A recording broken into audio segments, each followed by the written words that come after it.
सोचो इस चीज को, जो पैसों के लिए जहद कर रहा है उसने चुपचाप 2200 करोड़ रुपए दे भी दिए। 1971 करोड़ रुपए की सेल करी है, 7-8 करोड़ की तो सेल नहीं करी सर इसने, 1971 करोड़ की सेल। तो अनहोनी होती है ना, अनहोनी एकदम हो जाती है। तो ये शेयर मार्केट अनहोनी है, इसको आप इसके अंदर मार्केट में परेशान है। खुश तो कुछ लोग होते हैं जो पहले ही निगेटिव चीज सोचकर बैठ जाते हैं।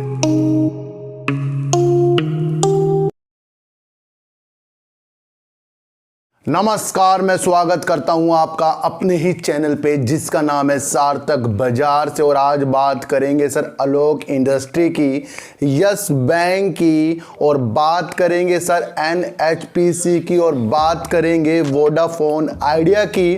इन सब की बात करने से पहले आपको एक चीज़ बता दूं मैं कि हर इंसान जो भी इस मार्केट में है ना, परेशान ही है। मतलब सबके सब इसके अंदर मार्केट में परेशान है। खुश तो कुछ लोग होते हैं जो पहले ही निगेटिव चीज सोचकर बैठ जाते हैं। सही बात है सर, पॉजिटिव चीज हमेशा जिंदगी में चलेगी, पॉजिटिव चीज हमेशा जिंदगी की राहों में चलेगी सर।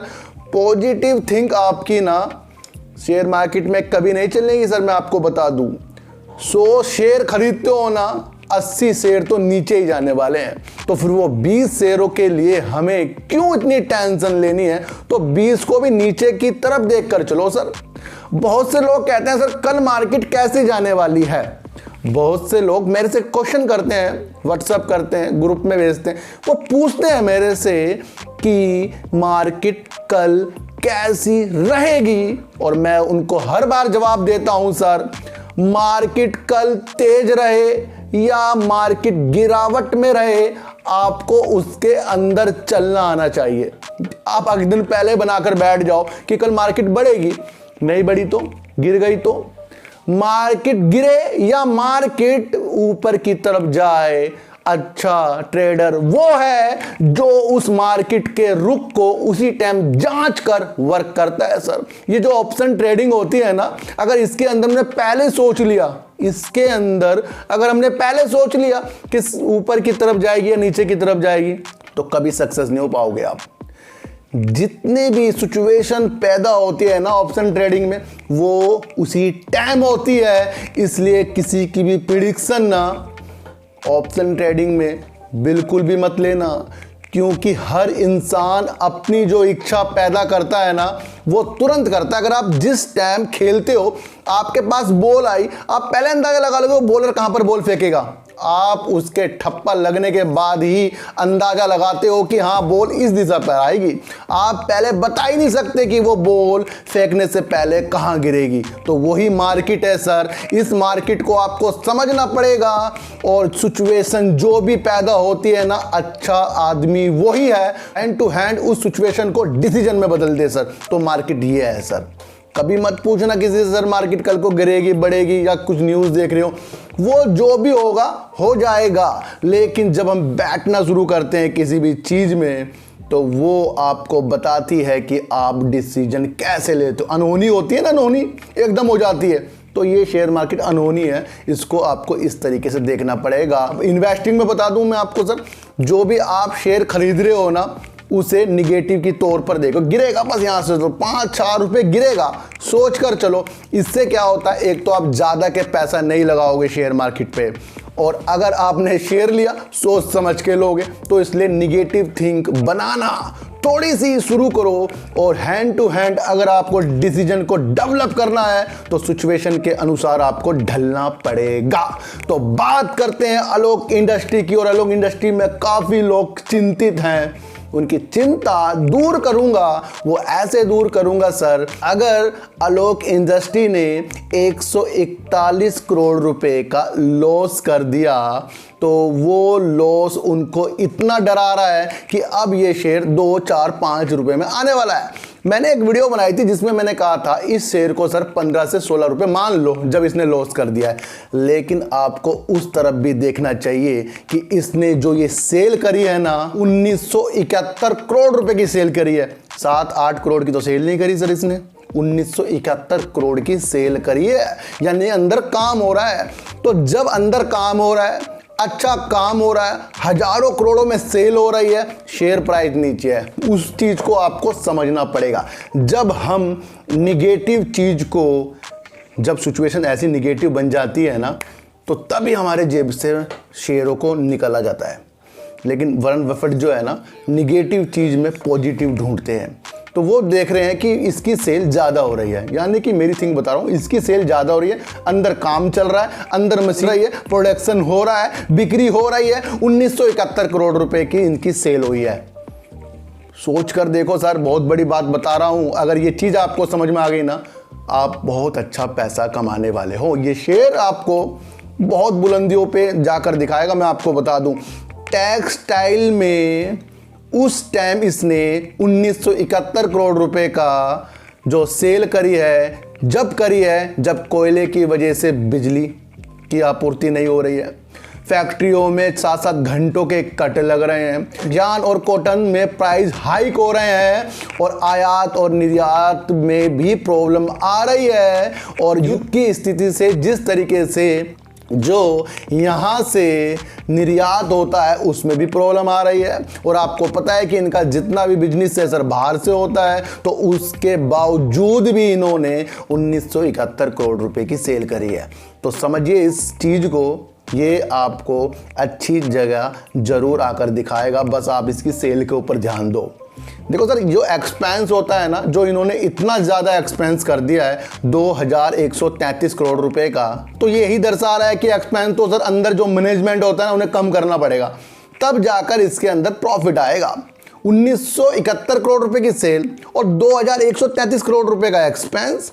तो मैं आपको एक चीज़ बता दूं कि अगर हमारा 2133 करोड़ रुपए का एक्सपेंस हो रहा है ना, तो हमारी सेल ना इससे टिबल गुना ज़्यादा होनी चाहिए। लेकिन कुछ अंदर की जो प्रॉब्लम है वो हमें नहीं पता लगती, फिर भी इसका एक्सपेंस जो ज़्यादा है उसकी वजह से 141 करोड़ रुपए इसके अंदर होता है। तो आपको ये इस चीज़ में समझना चाहिए कि अच्छा टेक्सटाइल का शेयर है सर, जो आपको आगे जाकर बहुत अच्छे बुलंदियों पे मिलने वाला है। सोच कर बैठो, थोड़ी चीज़ों को सोच लिया करो, हर चीज़ों को रिजल्ट पर मत तोला करो, क्योंकि रिजल्ट आने के बाद कोई भी शेयर ऊपर जाने की तमन्ना अच्छी रिजल्ट आने पर रख नहीं रहा है। तो अपने जो सिचुएशन को ना हैंड टू हैंड समझ लिया करो, उस डिसीजन को आपको लेना पड़ेगा। और इस गिरावट में इसमें थोड़ा सा आपको 16, 17, 18 रुपये तक भी इस शेयर को देखना पड़ेगा।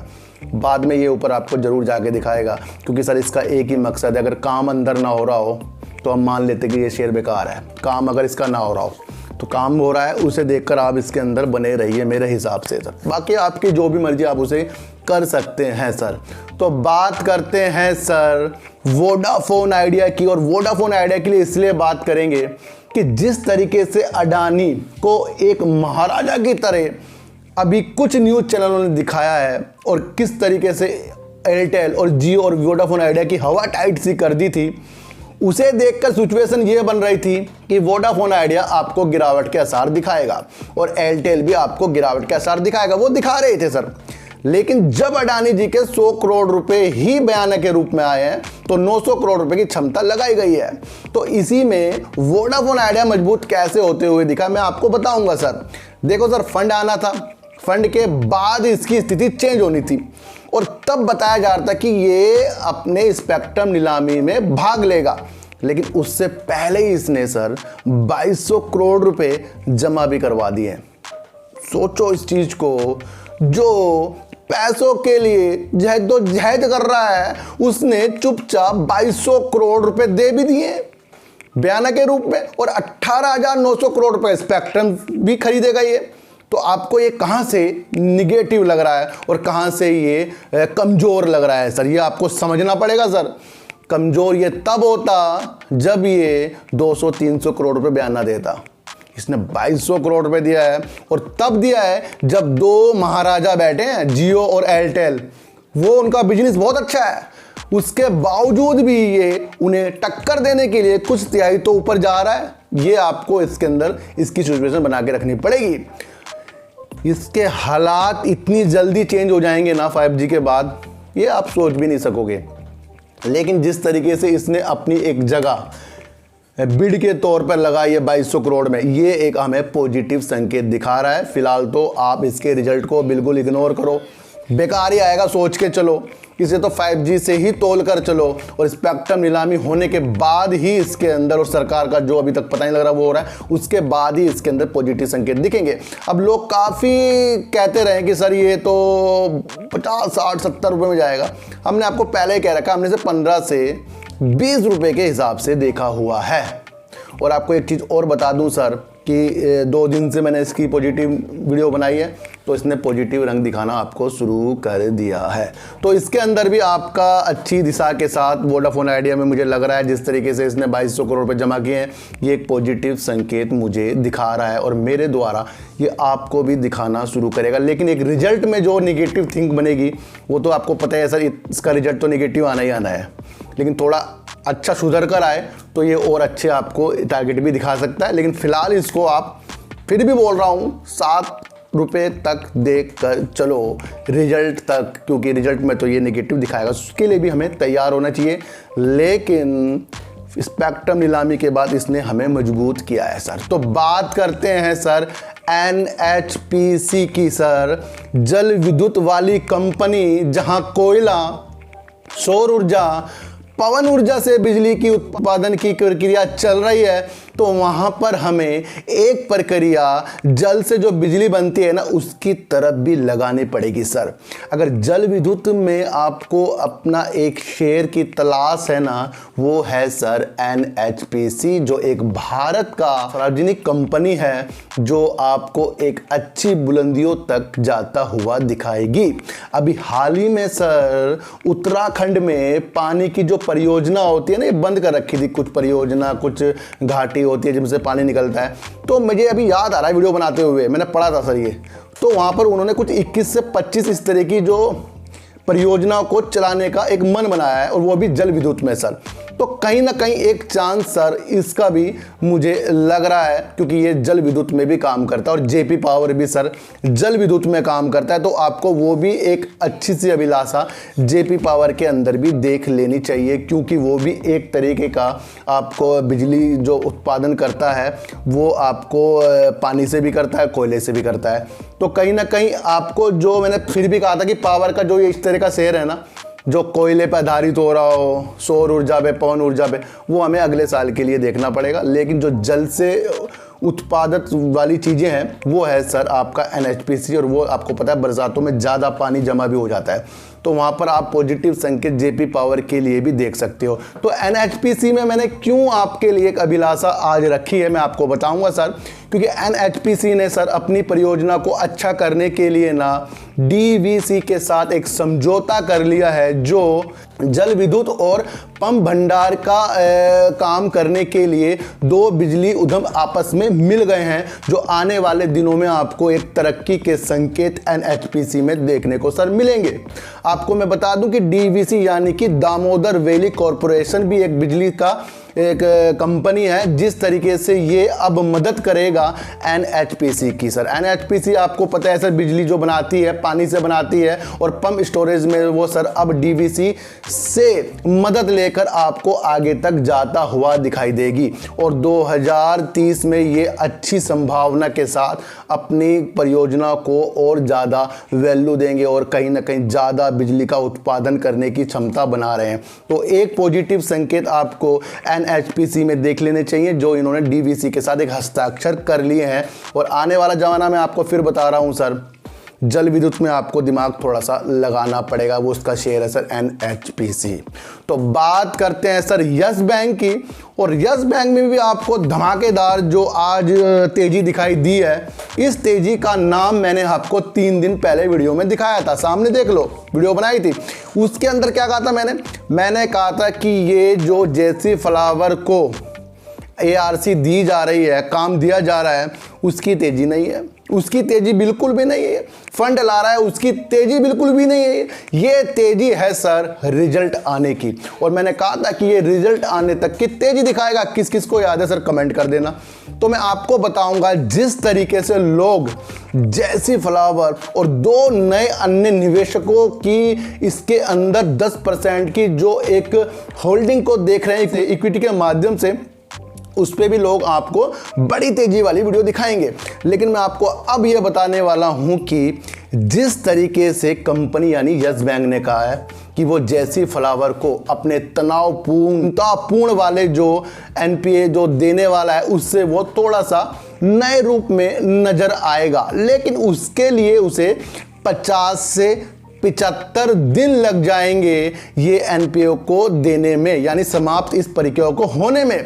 जो मैं आपको बता दूं, जब यस बैंक ही कह रहा है कि वो 50 से 75 दिन लगाएगा, यानी कि 2 से सवा 2 महीने लग जाएंगे, तो आपको ये तेजी उसकी नहीं दिखनी चाहिए।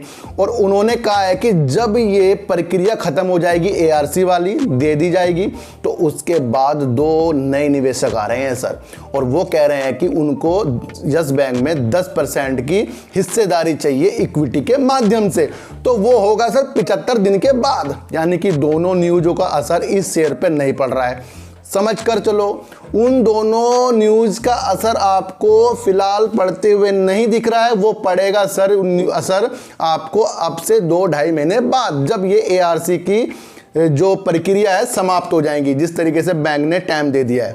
और यही आपको मैं समझाने वाला हूँ कि जिस तरीके से हम ये नहीं देखते कि जो बैंक काम कर रहा है उसने टाइम भी दे दिया है, और जो 2 नए निवेशक आ रहे हैं वो उसके बाद आएंगे, यानी कि 50 से 75 दिन बाद।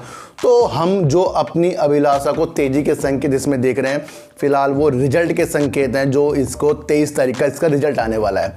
तो आपको ये भी सोचकर इसके अंदर चलना पड़ेगा, और आप बिल्कुल भी गुमराह मत हो सर, मैं आपको बता रहा, धीरे धीरे ये शेयर आपको तेज़ी दिखाएगा, 17, 18, 19 तक भी जाएगा, लेकिन मजबूत होने के लिए इसे 50 से 75 दिन लगेंगे, जिसमें ये खुद ही कह रहा है कि नए रूप के साथ उतरने की तैयारी इसकी 50 से 75 दिन बाद जो 2 नए निवेशक आएंगे, उसके बाद से एक नई चीज निकल कर आएगी, जो कई क्वार्टर बाद भी हो सकती है। ये भी आपको सोचकर चलना पड़ेगा। तो सच सुनिए, सच के साथ रहिए, और शेयर मार्केट में सच में पहले नेगेटिव थिंक बनाइए, और उसको सोचकर कम पैसा ही मार्केट में लगाइए।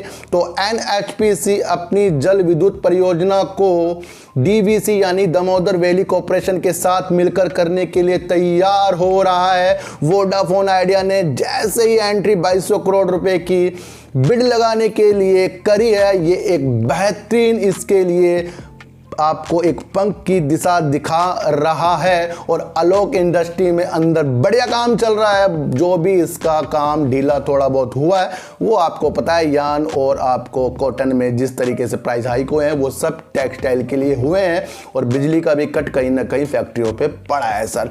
तो आपको फिर से बता दूं सर, सही रहिए, सच के साथ रहिए, और शेयर मार्केट में तुरंत ही डिसीजन को डेवलप कीजिए, और मेरी वीडियो देखकर थोड़ा सा ज़्यादा गंभीरता के साथ इस मार्केट को समझिए। तो सर चीटी को हटा दीजिए, गाय को रोटी दीजिए, और अपने बच्चों को ज़्यादा से ज़्यादा प्यार कीजिए, क्योंकि बच्चे ही आपकी मासूमियत से किस्मत पलटेंगे। तो फिर मिलेंगे आपसे नई वीडियो के साथ, जब तक के लिए